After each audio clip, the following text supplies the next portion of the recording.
Chairman Peoples Party Bilawal Bhutto Zardari ने कहा है कि लेवल प्लेइंग फील्ड की बात अब सबको नजर आ रही है और लेवल प्लेइंग फील्ड का मुतालबा मुस्लिम लीग नून के साथ है, लिहाजा बेहतर होता लेवल प्लेइंग फील्ड के मामले को पीडीएम में शामिल जमातों की जानिब से एड्रेस किया जाता। लाहौर में मीडिया से गुफ्तगू करते हुए बिलावल भुट्टो जरदारी ने कहा कि इलेक्शन के शेड्यूल का ऐलान करने का इख्तियार इलेक्शन कमीशन के पास है, लिहाजा इलेक्शन कमीशन फौरी तौर पर इलेक्शन शेड्यूल जारी करे। चेयरमैन पीपी ने कहा कि लेवल प्लेइंग फील्ड की बात अब सबको नजर आ रही है और लेवल प्लेइंग फील्ड का मुतालबा मुस्लिम लीग नून के साथ है, बेहतर होता लेवल प्लेइंग फील्ड के मामले को पीडीएम में शामिल जमातों की जानिब से एड्रेस किया जाता। हमारे लेवल प्लेइंग फील्ड के तहफ़्फ़ुज़ात खुसूसी तौर पर एक सियासी जमात के साथ है।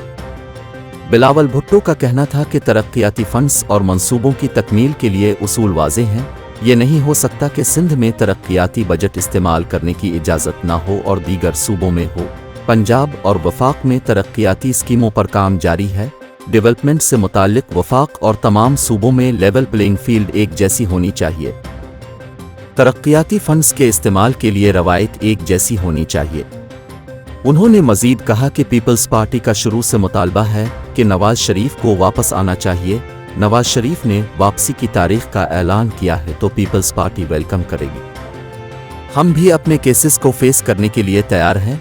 उम्मीद है नवाज शरीफ भी केसेस का सामना करेंगे, जबकि नैब के केसेस पुराने हैं और चलते रहियाओ। नैब केसेस का आइंदा इलेक्शन पर कोई असर नहीं पड़ेगा।